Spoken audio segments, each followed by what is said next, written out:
우리가 방금 읽은 역대기하 7장 14절은요. 지난 시간에 자세히 살펴봤듯이요. 이것은 부흥의 조건들이 제시되어 있는 그런 대목입니다. 즉 하나님께서 말씀하시기를요. 너희가 부흥이 필요할 때 내가 제시한 이 조건들에 너희가 부합하기만 하면 내가 부흥을 가져오리라. 약속하시고 말씀하신 겁니다. 그러면서 그 부흥의 조건들을 이렇게 말씀하셨죠. 14절에 보니까 제가 다시 읽겠습니다. 내 이름으로 불리는 내 백성이 자기를 낮추고 기도하여 내 얼굴을 구하고 자기들의 악한 길들에서 떠나면 그때에 내가 하늘에서부터 듣고 그들의 죄를 용서하며 그들의 땅을 고치리라. 부흥의 조건들입니다. 처음으로 부흥을 구하는 자들이 하나님의 이름을 불리는 하나님의 백성이 되어야 합니다. 그리고 자기를 낮춰야 됩니다. 즉 겸손해야 됩니다. 이것을 우리가 지난 시간에 살펴봤었죠. 그리고 또 이렇게 부흥의 조건을 제시하십니다. 기도하여. 오늘 이 부분을 한번 살펴보도록 하겠습니다. 기도하여. 부흥의 조건입니다. 우리는요. 부흥을 위해서요. 이 조건에 부합해야 됩니다. 기도하는 자라야 합니다. 기도하는 자라야 합니다. 이 기도에 대해서요. 당연히 많은 성경 구절들이 있습니다. 그렇지만 이 출애굽기 33장 오늘 보게 되는 출애굽기 33장의 말씀을 보면요. 참 이 부흥을 위한 기도, 이 부흥의 기도가 정말 명확하게 묘사되어 있는 나타나 있는 대목입니다. 그래서 출애굽기 33장을 통해서요. 저희가 이 기도가 무엇인지 한번 살펴보도록 하겠습니다. 자, 출애굽기 33장으로 이제 갑니다. 출애굽기 33장으로 갔는데요. 이것을 자세히 들여다보기 전에 제가 이 출애굽기 배경을 잠깐 설명드리겠습니다. 아시다시피 여러분, 하나님께서 모세를 통해서 이집트 다시 이 이스라엘 사람들을 이집트에서 기적적으로 구출하셨습니다. 그죠? 이 내용이 이제 출애굽기 시작 부분에 나오는 거죠. 출애굽기가 이렇게 시작됩니다. 하나님께서 이집트에 10가지 재앙을 내리셨습니다. 그리고 마침 또 홍해를 가르셔서 이스라엘의 완전한 구원을 이루신 겁니다. 이스라엘 백성을 이집트에서 구출하셨습니다. 기적이었습니다. 모든 백성들이 환호하고 찬양하고 경배하고 즐거워했습니다. 근데 이제 모세와 이스라엘 백성이 이제 광야를 지나가고 있는데 하나님께서 모세를 부르십니다. 신의 산으로 부르시죠. 그래서 그 신의 산에서 이제 40일을 밤낮으로 하나님과 이제 모세가 대화를 하면서요. 하나님께서 모세에게 명령들을 주십니다. 규례들을 주십니다. 그리고 율법을 주십니다. 그죠? 그러고 있는데 그 와중에 이스라엘 진영에서는요. 불평이 일어나기 시작합니다. 이스라엘 백성 가운데서요. 이 반역하는 일이 일어나기 시작합니다. 그죠? 모세가 도대체 어디에 있느냐 지금. 하나님이 어디에 계시냐. 하나님이 우리한테 해준 게 뭐냐 라고 하면서 말하기를요. 우리를 위한 신들을 만들라. 참 어쩌면 이것이 인간의 악한 본성인 것 같습니다. 그죠? 홍해를 건널 때에는요. 이집트에서 구출됐을 때는 하나님을 막 찬양했습니다. 하나님을 경배했습니다. 하나님이 짱이에요. 그러다가 상황이 조금 자신의 마음에 안 들게 돌아가면요. 하나님이 어디 있느냐? 하나님이 있긴 있는 거야? 우리의 모습도 그렇습니다. 뭔가 우리가 원하는 바가 우리가 소원하는 대로 뭔가 잘 일이 돌아가는 것 같으면요. 하나님을 찬양합니다. 하나님 짱이에요. 그러나 좀만 상황이 내가 마음에 안 드는 쪽으로 기울면요. 하나님 있긴 있는 거야? 하나님 나한테 해준 게 뭐야 도대체? 인간의 악한 본성인 것 같습니다. 이게요. 출애굽기 32장에 나오는 내용입니다. 오늘 본문 말씀 바로 전장이죠. 출애굽기 32장에서요. 이런 이스라엘의 불평 때문에 아론이요. 이스라엘 사람들로부터 금 귀고리를 이제 걷습니다. 그래서 그걸로 금송아지를 만들죠. 그러면서 말하길 이것이 너희의 신들이다. 라고 말하니까 이스라엘 백성들이 좋아를 하면서 그 금송아지 앞에서 벌거벗고 춤을 추기 시작합니다. 우상숭배를 한 거죠. 그랬을 때 하나님께서 모세와 이 신의 대화를 나누시다가 그 모습을 보시고 분노하셨습니다. 그래서 모세에게 말씀하시기를 너는 내려가라 이제. 내 백성이 스스로 부패하였느니라. 라고 말씀하시면서 그 모든 이스라엘 백성을 소멸시키기로 작정하십니다. 그랬을 때 모세가 중보합니다. 안 됩니다, 하나님. 하나님의 이름을 위해서 단 한 번만 기회를 주소서. 그래서 하나님께서 뜻을 돌이키십니다. 근데 이스라엘 백성은 이미 타락한 대로 타락해버렸습니다. 타락할 대로 타락해버린 겁니다. 그죠? 그래서 모세가 시내산에서 내려왔을 때 이스라엘 백성들이 그 금송아지 앞에서 막 벌거벗고 춤을 추고 경배하고 우상숭배하는 모습을 본 거예요. 그래서 모세가 어떻게 합니까? 들고 있던 하나님께서 주셨던 그 율법 2개의 돌판을 던져서 깨트려 버립니다. 그리고는 레위 사람들과 함께요, 거기서 심판을 집행합니다. 그래서 3,000명이 죽었습니다. 이스라엘이 피폐하게 된 겁니다. 황폐하게 된 겁니다. 이스라엘이 타락한 겁니다. 침체된 겁니다. 쇠퇴한 겁니다. 이스라엘에게 부흥이 필요하게 된 겁니다. 부흥이 필요하게 된 겁니다. 그리고 33장이 시작되는데요. 33장을 건너떠서 34장을 보면요. 시간상 제가 살펴보진 않겠습니다. 34장을 보면요. 어떤 대목이 나오냐면요. 하나님께서요, 다시 2 돌판에 율법을 새겨주십니다. 그리고 다시 언약을 새롭게 하십니다. 다시 이스라엘 백성에게 말씀하시고요. 이스라엘 백성은 다시 하나님의 말씀에 귀를 기울입니다. 부흥이 일어난 겁니다. 이스라엘이 회복된 겁니다. 다시 살아난 겁니다. 일으켜진 겁니다. 그리고 그 사이에 33장이 있는 겁니다. 33장이 부흥을 가져온 겁니다. 그죠? 그럼 이 33장에 도대체 어떤 일이 일어났던 걸까요? 어떤 일이 33장에서 있었길래 34장에서 부흥이 일어난 겁니까? 이 시간에요. 7절에서 11절만 제가 읽겠습니다. 7절에서 11절을 먼저 제가 읽겠습니다. 출애굽기 33장 7절에서 11절입니다. 한번 잘 봐주시기 바랍니다. 모세가 성막을 취하여 진영 밖에 쳐서 진영과 멀리 떨어지게 하고 그것을 회중의 성막이라 부르니라. 주를 찾는 자는 다 진영 밖에 있던 회중의 성막으로 나갔으며 모세가 성막으로 나갈 때에는 온 백성이 일어나 저마다 자기 장막문에 서서 모세가 성막에 들어갈 때까지 그를 바라보았더라. 모세가 성막에 들어갈 때에 구름 기둥이 내려와 성막문에 섰으며 주께서는 모세와 말씀하시니라. 온 백성은 성막문에 구름 기둥이 서 있음을 보고 일어나 저마다 자기 장막문에서 경배하였더라. 주께서는 마치 사람이 자기 친구와 이야기하듯 모세와 얼굴을 마주 대하여 말씀하시니라. 그는 다시 진영으로 돌아왔으나 그의 종 곧 눈의 아들 청년 여호수아는 성막 밖으로 떠나지 아니하였더라. 어떤 일이 있었습니까?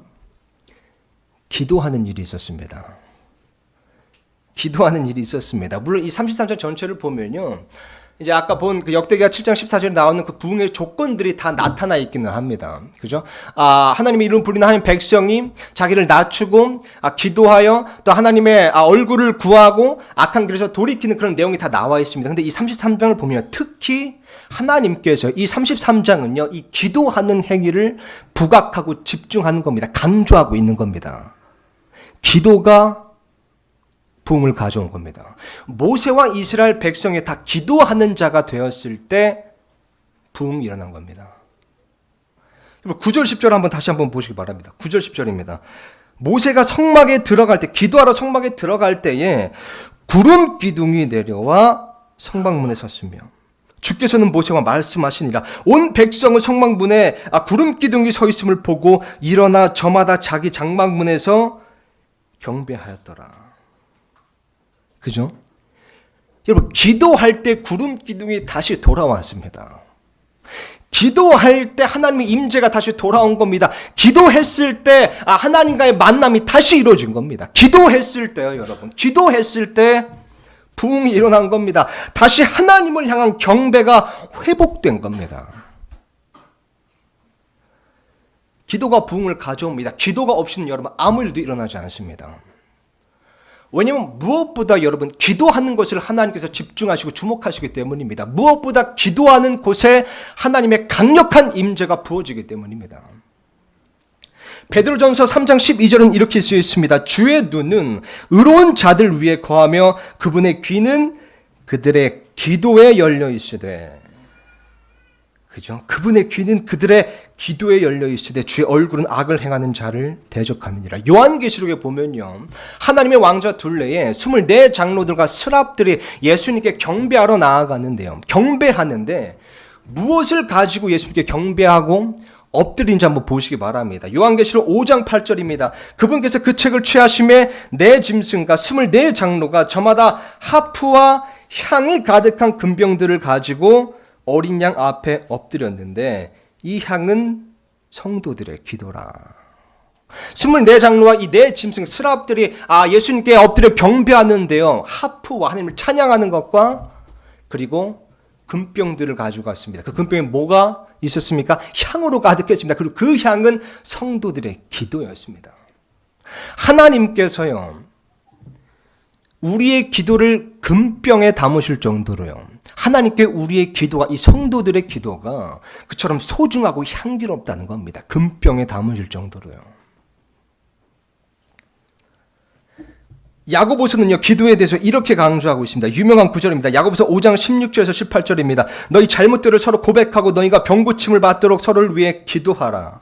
의로운 자의 효력 있고 뜨거운 기도는 많은 유익이 있느니라. 엘리야는 우리와 같이 동일한 성령의 지배를 받은 사람이로되 비가 오지 않기를 그가 간절히 기도하니 3년 6개월 동안이나 땅에 비가 오지 아니하였고 그가 다시 기도하니 하늘이 비를 주고 땅이 자기 열매를 내었느니라. 3년 6개월 동안 비가 오지 않아서 땅이 메말라 있었습니다. 황폐하게 되었습니다. 피폐하게 되었습니다. 근데 그 땅이 다시 열매를 맺게 된 겁니다. 다시 비가 내린 겁니다. 왜 그랬습니까?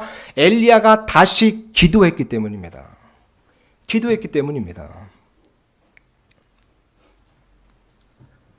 디모데전서는요, 교회의 모든 남자들에게 이렇게 명령합니다. 디모데전서 2장 8절입니다. 그러므로 나는 모든 곳에서 남자들이 진노하거나 의심하지 않고 거룩한 손을 들어 기도하기를 원하노라. 형제들에게 준 명령입니다. 그죠? 한 교회에서 거룩한 손을 들어 형제들이 기도하기를 원하노라. 에이든 토저 목사님은요, 이것에 대해 일침을 가하는 말을 한 적이 있습니다. 일침을 가하는 질문을 한 적이 있습니다. 오늘날 소위 훌륭한 교회들이 기도는 자매들에게 맡기고 결정은 형제들이 하고 있지 않은가. 오늘날 교회에서요, 우리가 기도는 자매님들께 맡기고 결정은 형제님들이 하는 겁니다.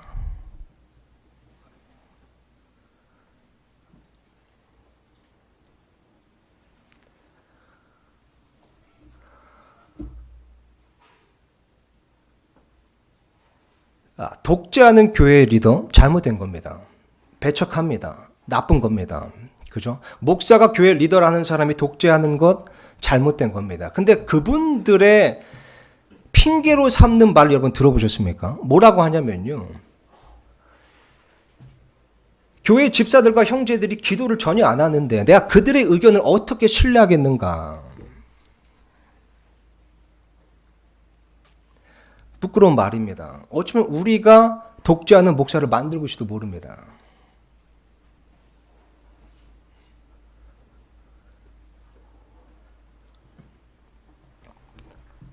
자매님들께서 기도하시는 거 너무나 하나님께 기쁨이 될 것이고요. 제 개인적으로도 매우 깊이 감사하고 있습니다.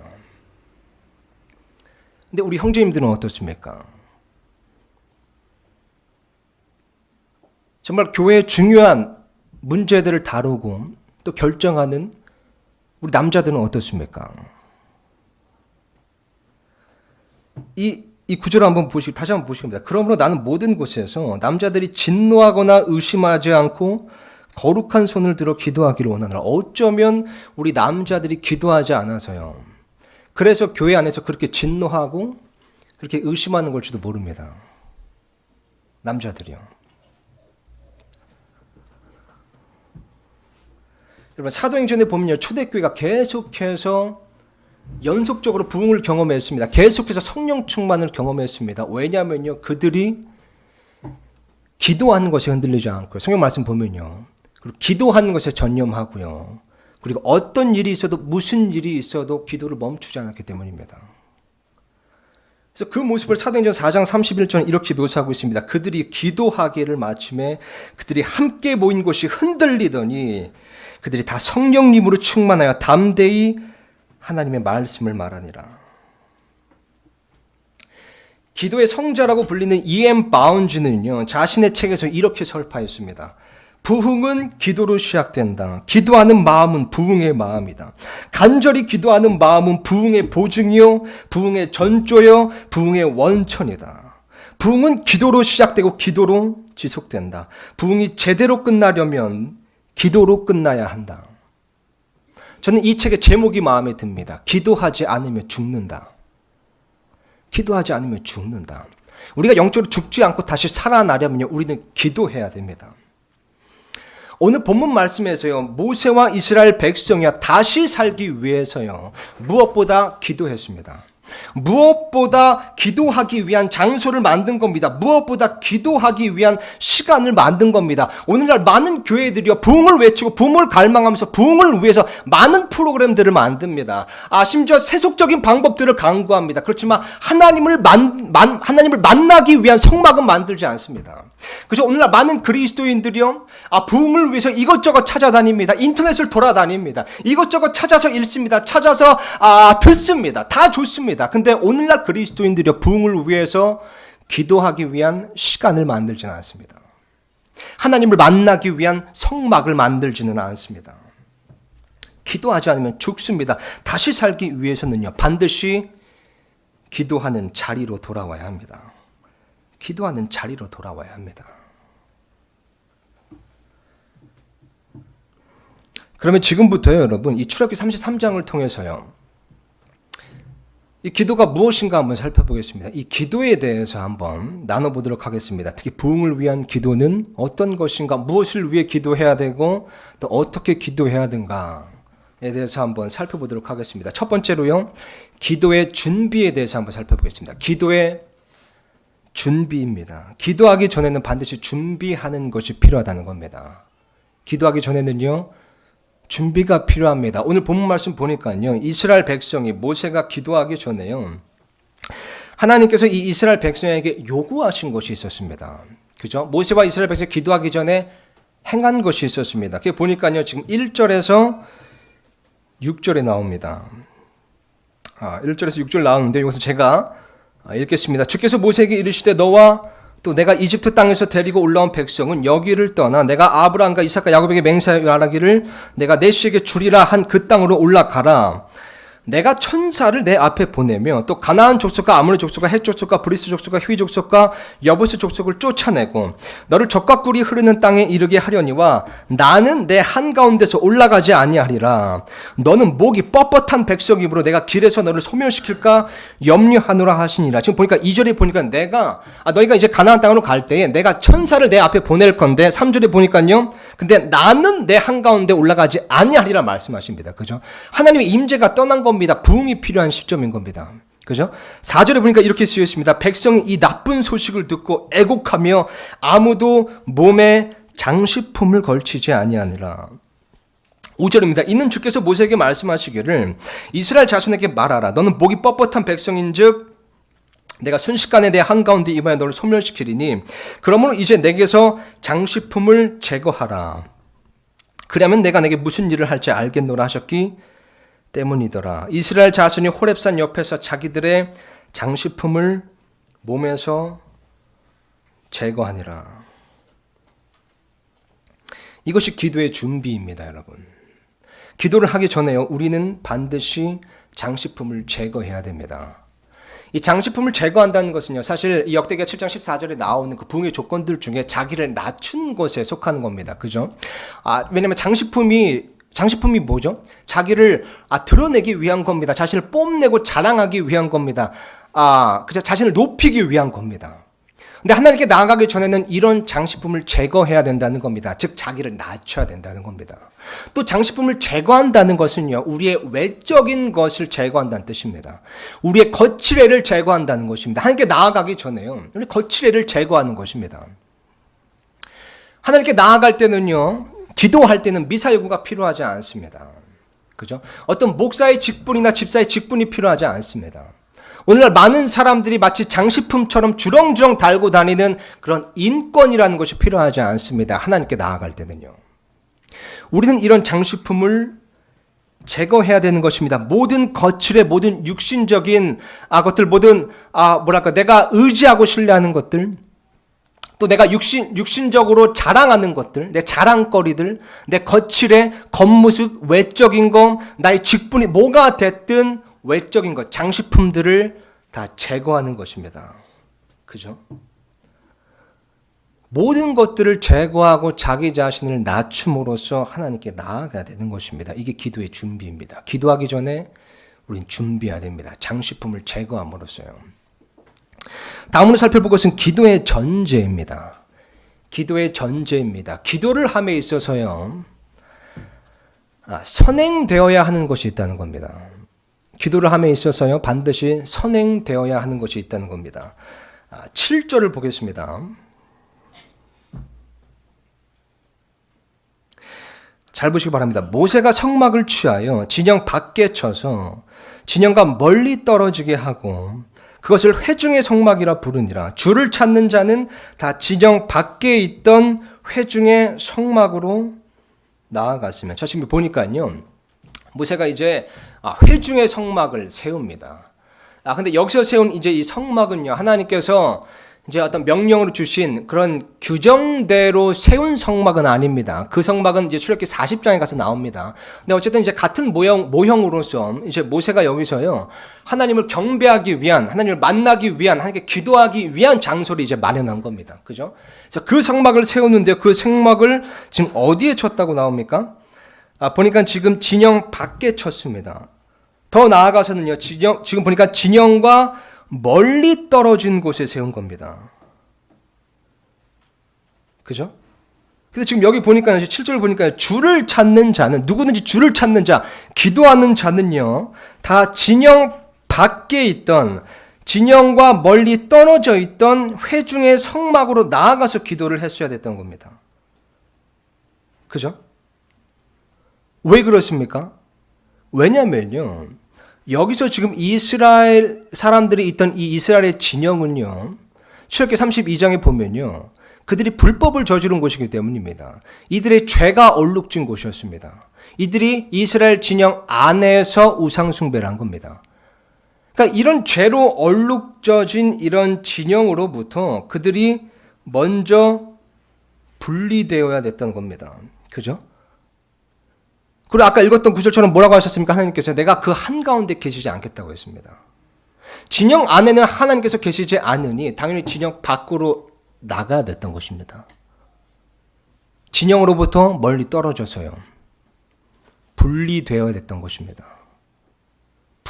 나와야 했던 것입니다. 여러분, 이것이 기도의 전제입니다.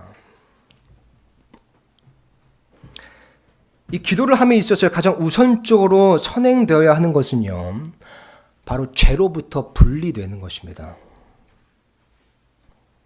세상으로부터 나와서 분리되는 것입니다. 여러분, 죄 가운데 하나님께서 계시지 않는다면요, 죄 가운데서는 그분께서 우리의 기도를 들으실 수가 없습니다. 우리의 기도가 하나님의 귀에 들려지지 않는다면요, 우리의 기도는 소용이 없는 겁니다. 헛된 겁니다. 우리 이것을 잘 기억해야 됩니다. 여러분, 다음 구절들을 한번 잘 봐주시기 부탁드립니다. 시편 66편 18절에 보니까 이렇게 쓰여 있습니다. 내가 마음속으로 불법에 관심을 두면 주께서 내 말을 듣지 아니하시리라. 그죠? 내가 마음속으로 불법에 관심을 두면 주께서 내 말을 듣지 않으신다는 겁니다. 왜 그렇습니까? 불법 안에는 하나님께서 계시지 않기 때문입니다. 근데 내 마음이 내가 불법 한가운데 있으면요, 그분께서 들으실 수가 없는 겁니다. 그분은 거기에 계시지 않으니까요. 잠언 말씀은요, 좀 더 강한 어조로 말씀하십니다. 잠언 28장 9절입니다. 사람이 자기 귀를 돌이켜 법을 듣지 아니하면 그의 기도조차 가증한 것이 되리로다. 그의 기도조차 가증한 것이 되리로다. 물론 여러분, 우리가 죄에 대해서 실수 없이 완벽하지는 않습니다. 그죠? 우리가 때때로 정말 하나님 앞에서요, 실수하고 잘못할 때가 있습니다. 죄에 대해서 넘어질 때가 있습니다. 그렇지만 이 두 구절이 말씀하는 바는요, 우리의 연약함을 말하는 것이 아니라 우리의 완악함을 말하는 겁니다. 우리의 강팍함을 말하는 겁니다. 그죠? 여기 보니까 어떻게 쓰였습니까? 내가 마음속으로 불법에 관심을 두면 고의적으로 끈질기게 계속해서 죄를 붙들고 있는 겁니다. 관심을 두는 겁니다. 잠언 말씀에 사람이 자기 귀를 돌이켜서 법을 듣지 않으면, 그죠? 고집스럽게 고의적으로 죄를 붙들고 있는 겁니다. 이런 상태에서는요, 우리의 기도가 소용이 없다는 겁니다. 헛되다는 겁니다. 하나님께서 그 기도를 들으실 수가 없기 때문입니다. 우리가 그 불법 안에, 우리가 관심을 두는 그 불법 안에 하나님께서 계시지 않기 때문이죠. 진영 안에서는 우리의 기도가 하나님의 귀에 들려지지가 않습니다. 진영 안에는 하나님께서 계시지 않기 때문입니다. 그럼 진영 밖으로 나와야 되는 것입니다. 우리가 때때로 말합니다. 내가 그렇게 기도했는데, 그죠? 우리가 때때로 말하기를 내가 그렇게 기도했는데 하나님께서 내 기도를 전혀 들어주지 않는구나. 그죠? 대체 하나님한테 뭐가 문제인 거야? 내가 그렇게 기도했는데 들어주지도 않고 도대체 하나님 뭐가 문제인 거야? 하지만 문제는 하나님께 있는 게 아니라 우리에게 있는 겁니다. 어쩌면 우리가 너무 고집스럽게 진영 밖으로 좀처럼 나가려고 하지 않는 겁니다. 진영 안에서는 하나님께서 기도를 듣지 않으십니다. 진영 안에는 하나님께서 계시지 않습니다. 죄로 얼룩진 진영 안에는 계시지 않습니다. 그래서 우리 금요일 날에도 우리 청년들 기도 모임 할 때요, 제가 기도를 인도하면서 가장 먼저, 그러잖아요. 우리 가장 먼저 제가 권면하는 게 그겁니다. 우리 자기 자신을 한번 먼저 돌아봅시다.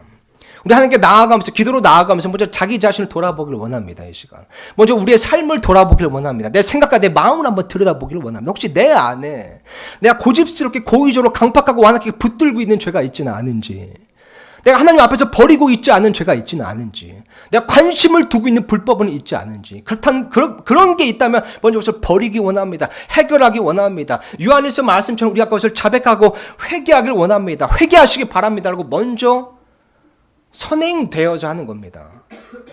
전제로 하는 겁니다. 요한일서 1장 9절에 이렇게 쓰였습니다. 만일 우리가 우리의 죄들을 자백하면 그분께서는 신실하시고 의로우사 우리의 죄들을 용서하시며 모든 불의에서 우리를 깨끗하게 하시느니라. 이것이 기도의 전제입니다. 기도를 함에 있어서 가장 우선적으로 선행되어야 하는 것입니다. 진영 밖으로 분리되어 나오는 거예요. 이러면 진영 안에는 하나님께서 계시지 않기 때문입니다. 밖으로 나와야 됩니다. 그분을 만나려면요, 기도의 전제입니다. 선행되어야 합니다. 다음으로는요, 여러분, 기도의 형식을 한번 살펴보겠습니다. 기도의 형식입니다. 미리 말씀드리면요, 기도의 어떤 정해진 절대적인 형식은 없습니다. 그죠? 기도의 형식입니다. 사실 절대적인 어떤 정해진 기도의 형식은 없지만요, 오늘 본 말씀 보면요, 그리고 성경을 보면요, 기도의 모범적인 형식은 있습니다. 기도의 모범적인 형식은 있습니다. 우리가 추구해야 될 기도의 형식이 있다는 겁니다. 9절을 한번 보겠습니다. 9절 보니까 이렇게 쓰여 있습니다. 놀라운 9절입니다. 모세가 성막에 들어갈 때에, 그죠? 구름 기둥이 내려와 성막문에 섰으며 주께서는 모세와 말씀하시니라. 주께서는 모세와 말씀하시니라. 지금 보니까 하나님께서 모세에게 일방적으로 말씀하신 것이 아닙니다. 지금 기도하는 이 시간에요, 하나님께서 다시 모세가 일방적으로 하나님께 말씀드린 게 아닙니다. 하나님께서 또한 일방적으로 모세에게 말씀하신 것이 아닙니다. 하나님께서 모세와 말씀하신 겁니다. 지금 모세와 얘기하신 겁니다. 저 영어로 보게 되면 talk with라고 되어 있습니다. 대화한 겁니다. 기도는요, 하나님과 대화하는 겁니다. 기도는 대화 형식입니다. 저는요, 우리가 이 말이 낯설지 않았으면 좋겠습니다. 기도는 대화입니다. 기도는 대화입니다. 우리가 하는 기도가요, 그저 우리가 원하는 바를 그냥 달달달달 읊조리는 것으로 끝난다면요, 그냥 요구사항을 하나님께 전달하는 것으로만 끝난다면 우리가 기도에 대해서 너무나 모르고 있는 겁니다. 우리가 하는 기도의 형식, 그 모습이 어떻습니까? 그죠? 대부분 우리가 기도할 때 마치 그죠? 수첩을 꺼내서는요, 이제부터 기도할게요. 넘기고 하나님 제가 원하는 건 이거고요. 언제까지 이거 들어주시고요. 또 제가 원하는 건 이거고요. 이거고 이겁니다. 덮고 기도 끝. 그죠? 이건 대화가 아니잖아요. 기도는 하나님과의 대화입니다. 근데 어떻게 기도가 대화가 될 수 있습니까? 우리가 하나님의 음성을 귀로 직접 듣는 것은 아닌데요. 그죠? 신약시대에 사는 우리 신약 성도들은 어떤 직통계시 같은 걸 믿지 않습니다. 근데 어떻게 기도가 대화가 될 수 있습니까? 예를 들면요. 이런 겁니다, 여러분. 기도가 대화가 될 수 있는 이유는요. 기도가 대화인 것은요. 대화인 이유는요. 예를 들어 제가 골방에서 기도를 합니다. 하나님께 기도를 합니다. 한번 생각해 보시기 바랍니다. 이 대화라는 것이요, 여러분. 그 본질적인 의미를 보면요. 내가 무언가를 말하고 거기에 대한 응답을 받는 겁니다. 그죠? 그러니까 메시지를 주고받는 것입니다. 그러니까 이런 의미에서 볼 때 기도가 대화가 될 수 있다는 겁니다. 제가 골방에서 기도하는데요. 하나님께 뭔가를 아뢰입니다. 하나님께 제 마음을 쏟아놓습니다. 하나님께 호소합니다. 하나님께 뭔가를 원하는 바를 간구합니다. 이랬을 때 하나님께서요. 제게 확신을 주시고요. 기도하는 중에요. 제게 확신을 주시고요. 제게 위로를 주시고 제게 평안함을 주십니다. 실질적인 평안함을 주십니다. 그리고 때로는 제 마음에 찔림을 주시는 겁니다. 또한 제 생각에 깨달음을 주시는 겁니다. 제 귀에 말씀하시지는 않지만 제 마음에 작지만 분명한 말씀으로 말씀하시는 겁니다. 이게 대화가 될 수 있는 겁니다. 내가 그분께 말씀을 드리고요. 그분께서는 그런 확신, 위로, 찔림, 깨달음, 그리고 그분의 작고 희미하지만 분명한 음성으로 내 마음에 대답해 주시는 겁니다. 주고받는 겁니다. 그래서 대화가 될 수 있는 겁니다. 이 기도라는 것이 우리가 일방적으로 우리가 기도할 때 일방적으로 하나님께 그냥 우리의 요구사항을 전달 드리는 것이 아니라요. 단지 그것만 하는 것이 아니라 우리가 그냥 가만히 그분의 임재 안에서 우리의 마음을 기울이고 있으면요.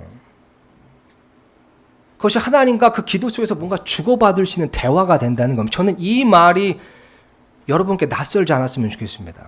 기도는 대화입니다. 이것을 어떤 말이나 글로 설명할 수는 없습니다. 그렇지만 참되게 기도하는 사람은요. 이것이 일방적인 일방통행의 어떤 그런 요구사항을 전달하는 행위가 아니라 이것은 대화라는 것, 하나님과 대화하는 것을 분명히 깨닫게 됩니다. 그 임재 안에서 그 기도 시간에 가만히 우리의 마음을 기울이고 있으면요. 그냥 달달달달 그냥 내 요구사항을 읊조리는 것이 아니라 가만히 기울이고 있으면 그분께서도 내게 말씀하신다는 겁니다. 이 말이 낯설지 않았으면 좋겠습니다. 그래서 심지어 저는요, 기도할 때, 이건 그냥 개인적인 겁니다. 이게 뭐 기도의 정석은 아니지만, 개인적으로 기도할 때 저는 수첩을 옆에다 갖다 놓습니다, 실제로요. 아니면 핸드폰에 메모장을 켜놓습니다.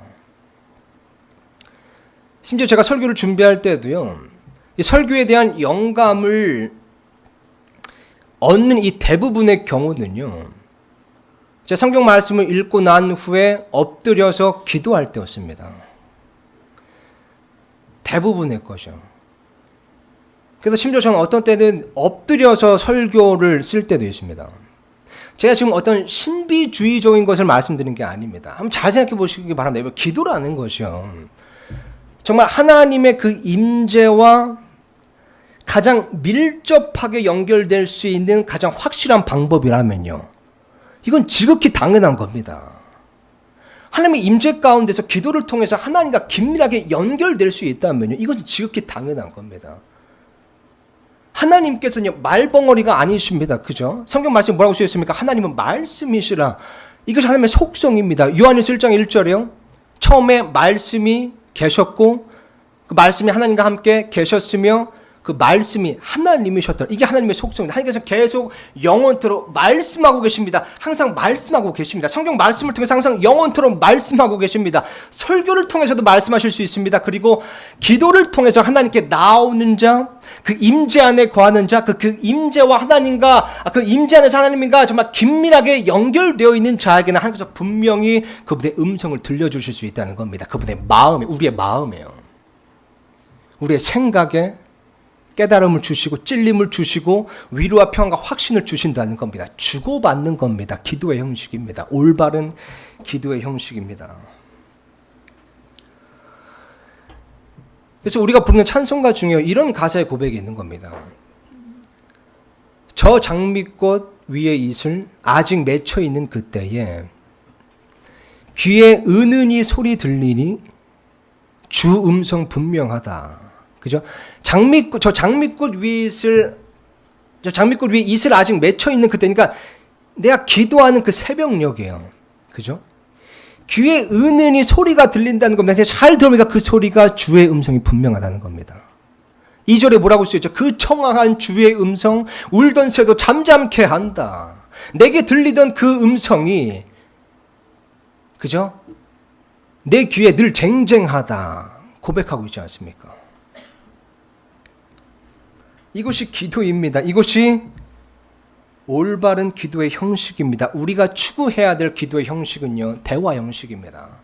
그러니까 요구사항을 달달달 전달하는 형식이 아니라요, 대화 형식이어야 됩니다. 대화 형식이어야 됩니다. 이런 기도가 부흥을 가져오는 겁니다. 다음으로 살펴볼 것은 기도의 특권입니다. 기도의 특권입니다. 여러분, 우리가요, 이 기도하는 것이 얼마나 큰 특권인가. 사실 이것만 깨닫는다고 할지라도 기도를 안 할 수가 없습니다. 그죠? 이 기도의 특권이 얼마나 놀라운가를 깨달아도 기도를 안 할 수가 없는 겁니다. 한번 이 11절 한번 보시기 바랍니다. 11절을 보겠습니다. 이렇게 쓰여 있습니다. 주께서는 마치 사람이 자기 친구와 이야기하듯 모세와 얼굴을 마주 대하여 말씀하시더라. 여러분, 이게 상상이 되세요? 주께서는 마치 사람이 자기 친구와 이야기하듯 모세와 얼굴을 마주대어 말씀하시니라. 이것이 바로 여러분, 우리가 기도할 때 우리의 기도의 자리에서 벌어지는 일입니다. 우리가 하나님께 기도로 나아가면요, 하나님께서는요, 마치 친구와 이야기하듯이 얼굴을 마주보고 계신다는 겁니다. 우리와 얼굴을 마주보고 계신다는 겁니다. 우리가 기도할 때요. 그 지극히 높으신 정능자 하나님께서 우리를 마주보고 계신다는 겁니다. 우리가 기도할 때요. 이 얼마나 크나큰 특권입니까? 그분께서 내 얼굴을 바라보고 계시는 겁니다. 마주보고 바라보고 계시는 겁니다. 이거 그러니까 페이스 투 페이스, 대면하여 나를 마주보고 계시는 겁니다. 내가 기도할 때요. 얼마나 큰 특권입니까? 여러분, 제가 만약 여러분께 말씀드리기를요, 여러분, 사실 오늘 제가 아침에 대통령하고 카톡했어요. 그것도 겐톡이요. 이러면 놀라실 거잖아요. 그죠? 더 나아가서 제가 말씀드리기를요, 사실 저 어젯밤에는요, 대통령하고요, 카페에서 같이 차 마셨어요. 1대1로 대면해서요, 마주보고요. 이러면 더 놀라실 거잖아요. 그죠? 저한테 함부로 안 하실 거잖아요. 그죠? 왜냐면 전 특권자니까요. 근데 우주 만물을 창조하신 그 하나님께서, 지극히 존엄하신 하나님께서요, 내가 기도할 때요, 마치 친구와 이야기하듯이 내 얼굴을 마주 대하여 나를 바라보고 계시는 겁니다. 특권도 이런 특권이 없습니다. 그죠? 여기 보니까 얼굴을 마주 보시는데 지금 어떻게 마주 보신다고 말씀하고 있습니까? 마치 사람이 자기 친구와 이야기하듯이요. 그죠? 우리가 기도할 때 여러분, 하나님께서 우리를요, 팔짱을 이렇게 내리깔아 보시는 게 아닙니다. 그죠? 하나님께서 우리를 바라보실 때는요, 마치 친구와 이야기하듯이. 한번 상상해 보시기 바랍니다. 저는 이게요, 상상을 초월합니다. 진짜 생각을 미치게 만드는 겁니다. 실제적으로 그분께서 나를 마주보고 계시는 겁니다. 기도는 특권입니다, 여러분. 우리는 믿음의 눈이 필요합니다. 기도할 때요. 우리를 마주보고 계시는, 그 친구처럼 다정하게 마주보고 계시는 그 하나님을 우리 믿음의 눈으로 바라볼 수 있어야 됩니다. 그랬을 때 이것이 놀라운 특권이구나. 이것을 이해한다면 우리가 기도를 안 할 수가 없는 겁니다. 안 할 수가 없는 겁니다. 그래서 아까 찬송가, 그 찬송가의 후렴 가사가 뭡니까? 주가 나와 동행하면서 나를 친구 삼으셨네. 우리 서로 받은 그 기쁨은 알 사람이 아무도 없도다. 그죠? 이거 한번 불러볼까요?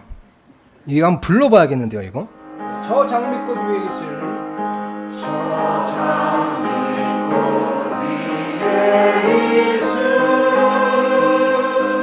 아직 맺혀 있는 그대의 귀에 흐르는 소리 들리는 주음성 분명하다. 주음성 분명하다. 주가 나와 동행을 하면서 이 자리입니다. 그 청한 주의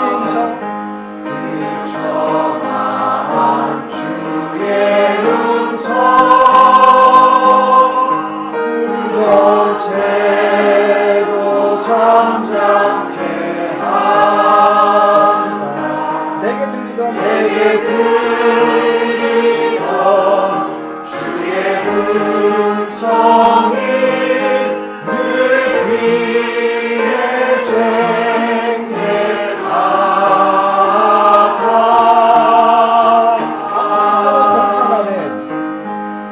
밤빛도로 동산하네. 주와 함께 있으려 하나. 괴로운 세상에 할 일 많아서 날 가라명하신다. 주가 나와 동행을 하면서 나를 친구 삼으셨네.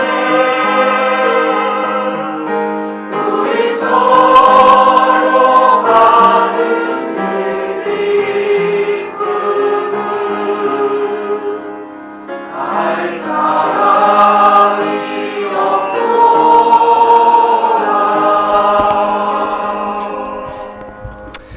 아멘. 이게 기도의 정확한 형식입니다. 대화 형식입니다. 주와 동행하는 거요. 주와 마주보며 대화하는 거요. 그리고 이것은 기도의 특권입니다. 특권입니다. 기도하는 자만 누릴 수 있는 특권입니다. 다음으로는요, 기도의 시간에 대해서 한번 살펴보겠습니다. 기도의 시간입니다. 다시 11절입니다. 이렇게 쓰여 있습니다. 주께서는 마치 사람이 자기 친구와 이야기하듯 모세와 얼굴을 마주 대하여 말씀하시니라. 그는 다시 진영으로 돌아왔으나 그의 종 곧 눈의 아들 청년 여호수아는 성막 밖으로 떠나지 아니하였더라. 여호수아는 계속 그 자리에 머물러 있었습니다. 기도의 자리예요. 혹시 여러분들 이런 적 있으십니까? 혹시 이런 적이 있으세요? 하나님과 대화하는 것이, 하나님과 동행하는 것이, 그분의 임재 앞에서 정말 내 마음을 쏟아놓는 것이요. 그분과 마주 보고 있는 것이 너무나 평안하고 달콤하고 즐겁고 기뻐서요. 일어나지 않는 겁니다. 일어날 수가 없는 겁니다. 지금 출근할 시간이 됐는데도요, 일어나지 못하는 겁니다. 밥 먹을 시간이 다 됐는데도요.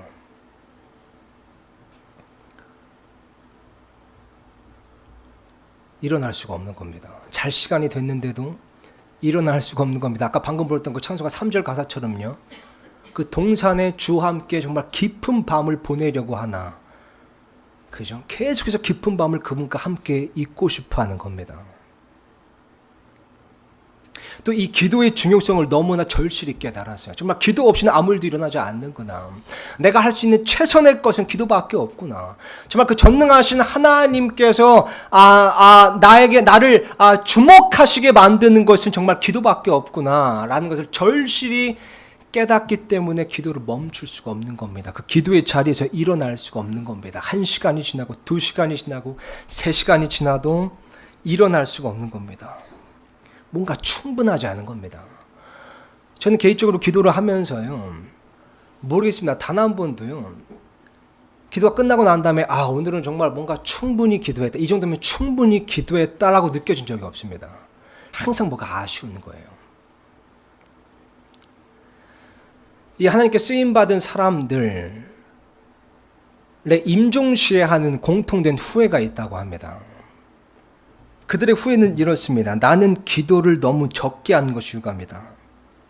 그런데 그들은 하루에 5시간씩 기도하는 사람이었고, 하루에 어떤 사람은 8시간씩 기도하는 사람이었습니다. 근데도 내가 기도를 너무 적게 하는 것이 유감이다.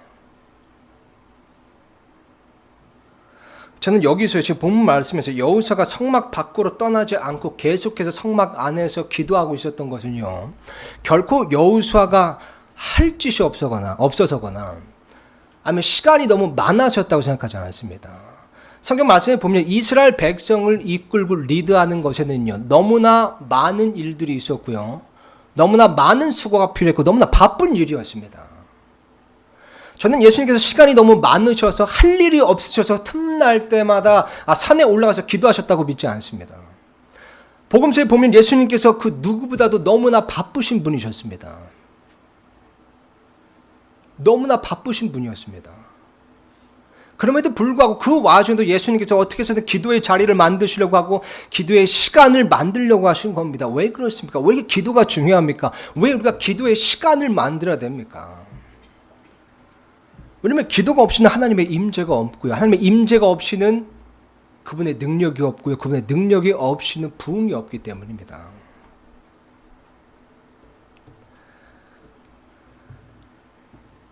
저는요, 이 마틴 루터의 고백에 전적으로 동의합니다. 마틴 루터는 이렇게 고백한 적이 있습니다. 만약 내가 매일 새벽 2시간을 기도로 보내지 않는다면 그날의 승리는 마귀에게로 돌아갈 것이다. 잘 보시기 바랍니다. 나는 할 일이 너무 많기 때문에 매일 3시간씩 기도하지 않고는 일어날 수가 없다. 기도하는 사람은 아는 겁니다. 기도하는 사람은 아는 겁니다. 그죠? 내가 할 일이 없어서 기도하는 것이 아니라 내가 오히려 할 일이 너무 많기 때문에 기도할 수밖에 없는 겁니다. 그 많은 일들을 나 혼자 힘으로 감당할 수 없기에 하나님의 임재와 하나님의 능력이 필요한 겁니다. 그래서 기도하고 또 기도해야 되는 겁니다.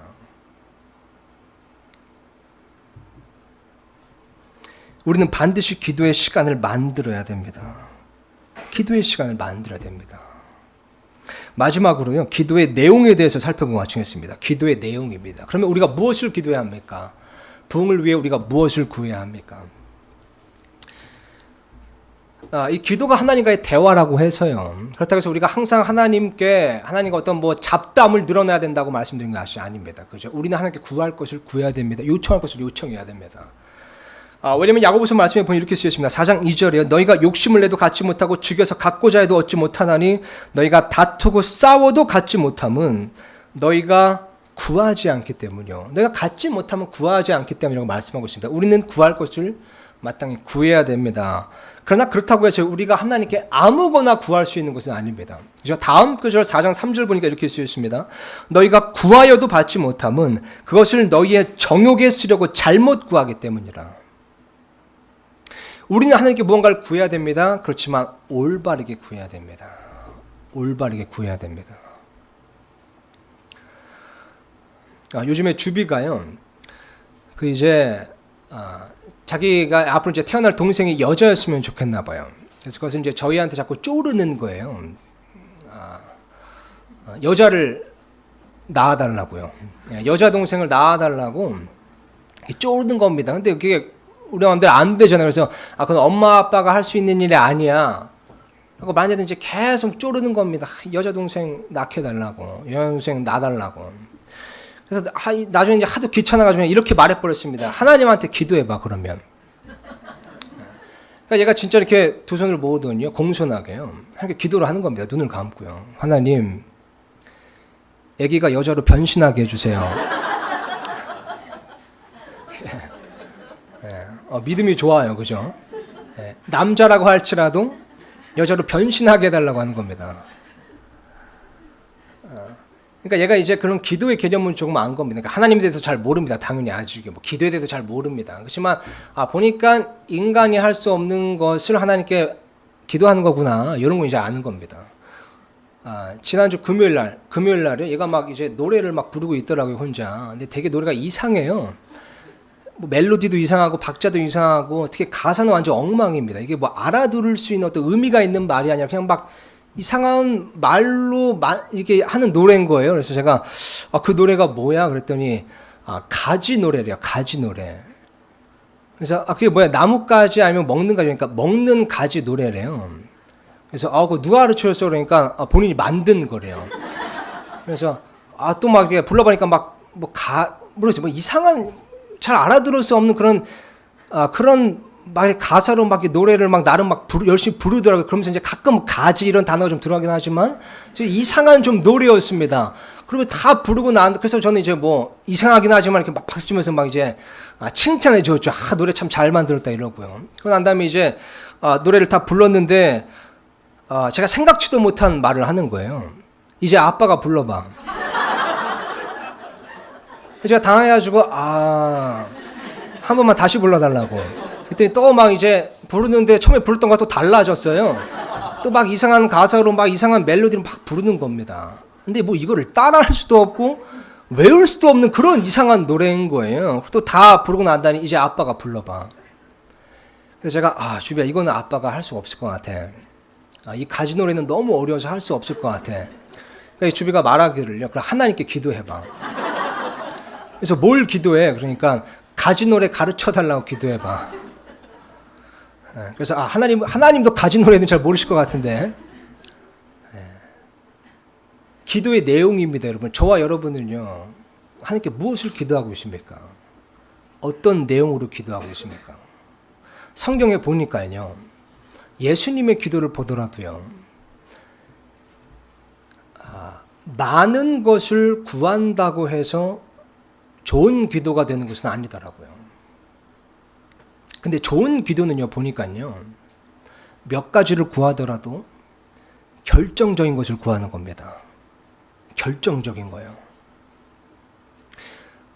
오늘 이 모세의 기도를 보면요, 이 부흥을 위해서 모세가 기도하는데요, 결정적인 것 몇 가지만 구합니다. 참으로 사실 얼마나 구할 게 많았겠습니까? 근데 결정적인 거 2가지만 구합니다. 13절입니다. 12절부터 읽겠습니다. 모세가 주께 아뢰되 보소서, 주께서 내게 이르기를 이 백성을 데리고 올라가라 하시면서 나와 함께 보낼 자를 내게 알려주지 아니하셨나이다.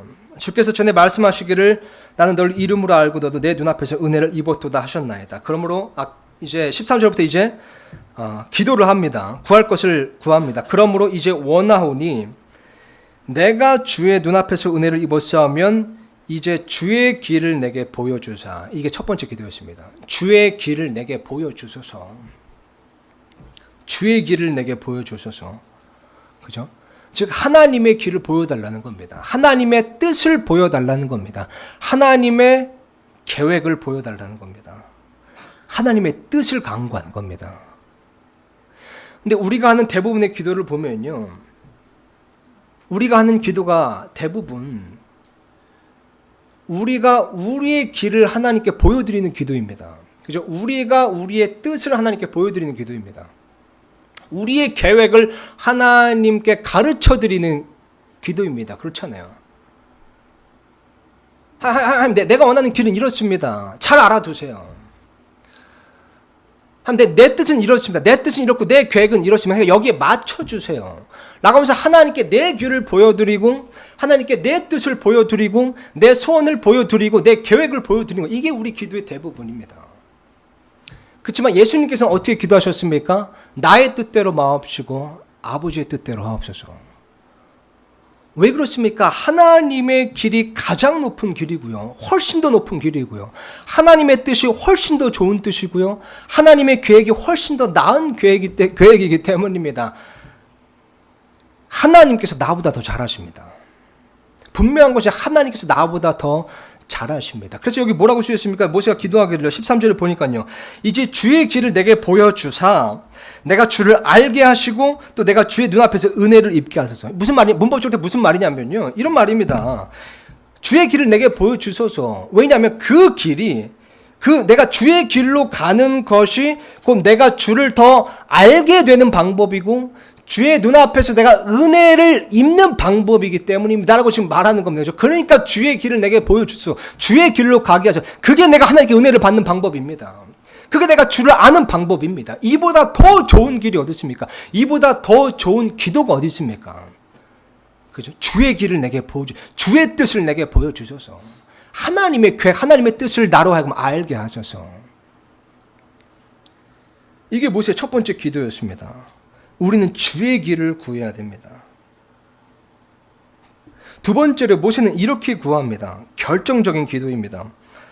13절 마지막 부분 보니까 이렇게 쓰였습니다. 또한 이 민족이 주의 백성임을 깊이 생각하소서 하며. 이 민족이 주의 백성임을 깊이 생각하소서. 여러분 이것이 얼마나 겸손하고 또 부흥에 대해서 얼마나 결정적인 기도인지 모릅니다. 우리가 주의 백성임을 깊이 생각하소서. 우리가 주의 백성임을 기억하소서. 여러분 이거는요 하나님의 소유를 주장하는 기도입니다. 다시 말씀드리겠습니다. 하나님의 소유를 주장하는 겁니다. 우리는 주의 것입니다. 하나님. 나는 당신의 것입니다. 나는 당신 겁니다. 나는 당신 것인 나를 책임져 주소서. 그죠? 나는 당신 것인 당신이 나를 돌봐 주소서.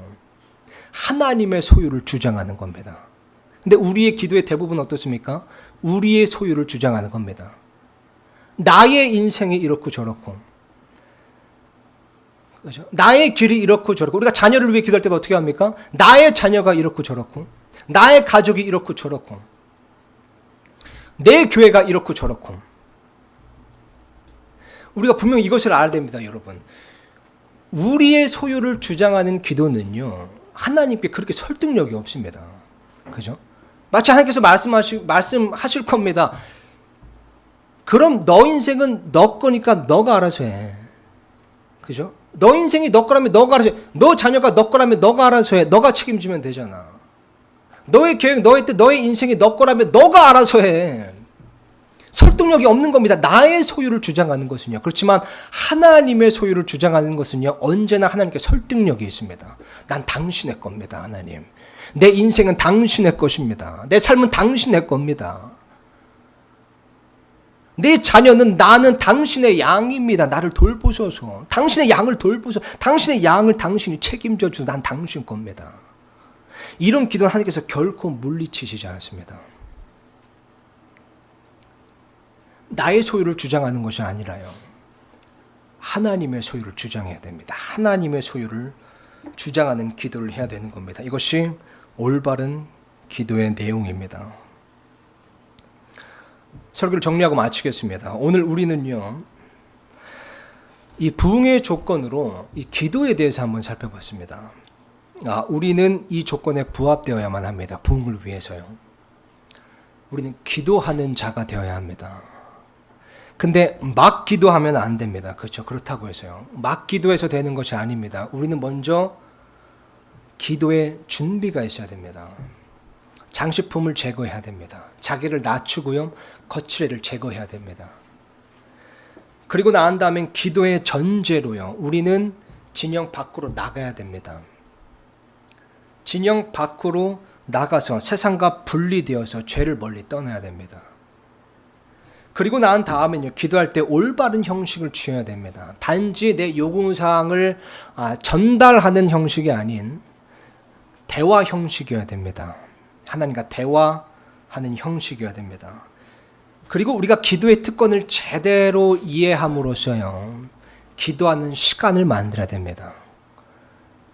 여기에 있는 우리 중에 어느 누구도요, 대통령이 한번 만나자고 하는데요, 바빠서 못 갑니다라고 할 사람은 아무도 없습니다. 기도의 특권을 이해함으로써 기도의 시간을 만들어야 됩니다. 그리고 마지막으로요, 기도의 내용이 중요한 겁니다. 그죠? 결정적인 기도 내용이 중요한 겁니다. 하나님의 길을 구하고요, 하나님의 소유를 주장하시기 바랍니다. 하나님의 길을 구하고 하나님의 소유를 주장하시기 바랍니다. 기도하고 마치겠습니다.